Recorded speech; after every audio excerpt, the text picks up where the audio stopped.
You've all heard of the BLM movement, that movement that's for justice and against the capitalist system because capitalism is the root of all evil. So you have to bring it down. You cannot participate unless you're the co-founder of the BLM movement.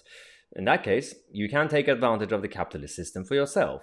What you can do is get all the working class kids, victimize them, say that your life is over, you don't have any future because you live in a capitalist system, but you yourself could spend all the money you've raised to buy yourself big houses and mansions and cottages around America. Well, this is the co-founder of BLM in the US. It's fascinating. We've just discovered that Patrice Kahn-Collins has been buying a number of homes. The self-described Marxist has bought 4 properties recently over the last few years, couple of years, using a lot of money. So $3.2 million in the US alone has been spent on 4 high-end homes. Now, last month, there was a purchase of $1.4 million near Malibu in Los Angeles. Now, a lot of the people at the top of BLM and fellow activists have completely kicked off,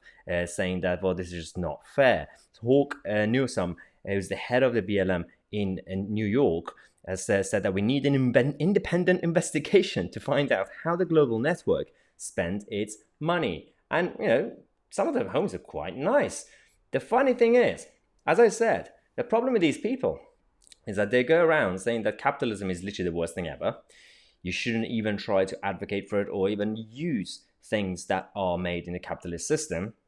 Yet, they themselves, the people at the top, take advantage of the little people. And this is the irony, that all the other ordinary activists, the young, naive activists who came to the streets and just chanted weird things, well, they've been fooled because this is not the reality of the BLM movement. They don't care about ordinary people. They don't care about justice or equality. They only care about their own ideology to get to the top and create this Marxist dystopia and rule over everybody else. Now, when it comes to corruption, this is not just a left-wing thing.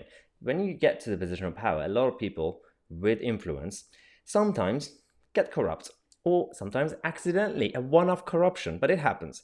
Well, we've just heard that the former Prime Minister David Cameron is in trouble because he's been lobbying the government, Rishi Sunak, Matt Hancock, ministers, by not going through the actual official routes. And this is not looking good because David Cameron himself, when he was Prime Minister, when he was running for office, he campaigned against these sort of things, corruption in politics and the Westminster bubble. Yet, he is not behaving himself. And we're going to have more updates on this over the next couple of days.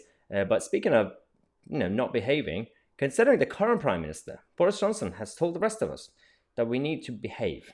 As of today, even though he is giving us some freedoms to go to the pub, outdoor in England, not Scotland, but you still have to behave. What they're going to do is they're going to send around the police to patrol the streets of London and other places too, the hotspots. I mean, the places that they told people to gather.